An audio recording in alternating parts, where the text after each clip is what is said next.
La Constitución establece diversos mecanismos para garantizar el respeto a los derechos de las personas. Las investigaciones a cargo de las comisiones de derechos humanos, las acciones de inconstitucionalidad o los diversos juicios que se siguen ante los tribunales electorales son algunos ejemplos. De todos estos mecanismos de control, el principal instrumento de protección judicial de los derechos humanos es el juicio de amparo. Yo soy Omar García Guantes, consultor jurídico y especialista en justicia constitucional. En este espacio te hablaré acerca del juicio de amparo y sus principales características.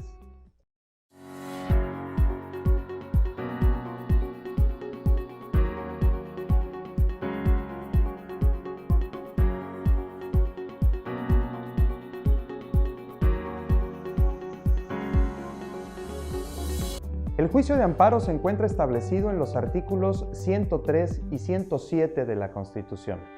Se trata de un proceso judicial que se tramita ante los órganos del Poder Judicial de la Federación con el propósito de combatir normas generales, actos u omisiones de la autoridad o bien actos u omisiones de particulares que violen los derechos reconocidos en la Constitución y en los tratados internacionales suscritos por el Estado mexicano.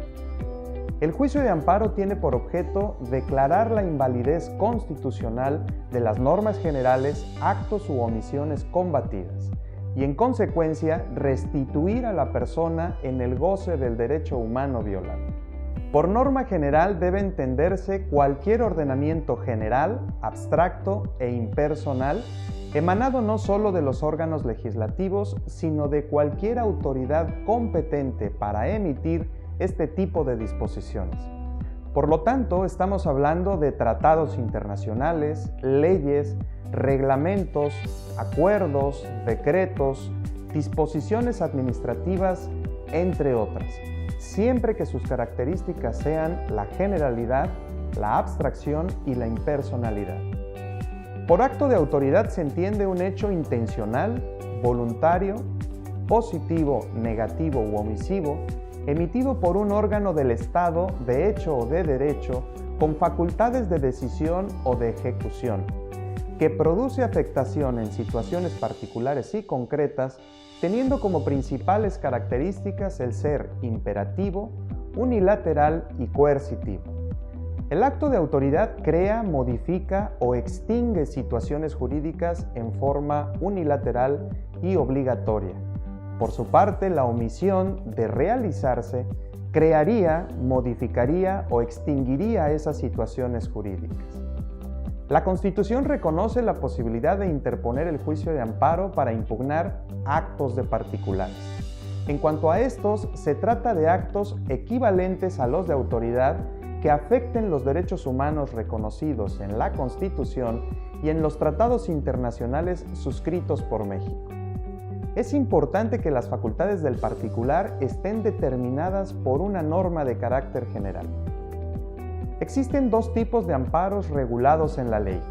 El amparo directo, que resuelve un tribunal colegiado de circuito y excepcionalmente la Suprema Corte de Justicia de la Nación, y se promueve para impugnar sentencias definitivas, laudos y resoluciones que ponen fin a un proceso jurisdiccional que conforme a las leyes comunes no admitan recurso alguno por virtud del cual puedan ser modificadas.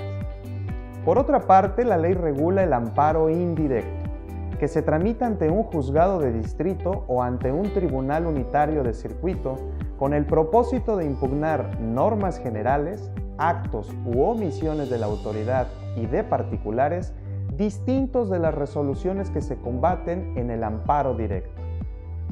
En resumen, el juicio de amparo es un medio de control constitucional que tiene por objeto garantizar el pleno respeto de los derechos humanos frente a normas generales, actos u omisiones de autoridad o de particulares que los vulneren. En los siguientes espacios te hablaré acerca de los principios del trámite y resolución del juicio de amparo. Recuerda que podemos estar en contacto a través de mis redes sociales y te invito a que te suscribas a mi página de internet y a mi canal de YouTube. Gracias y hasta la próxima.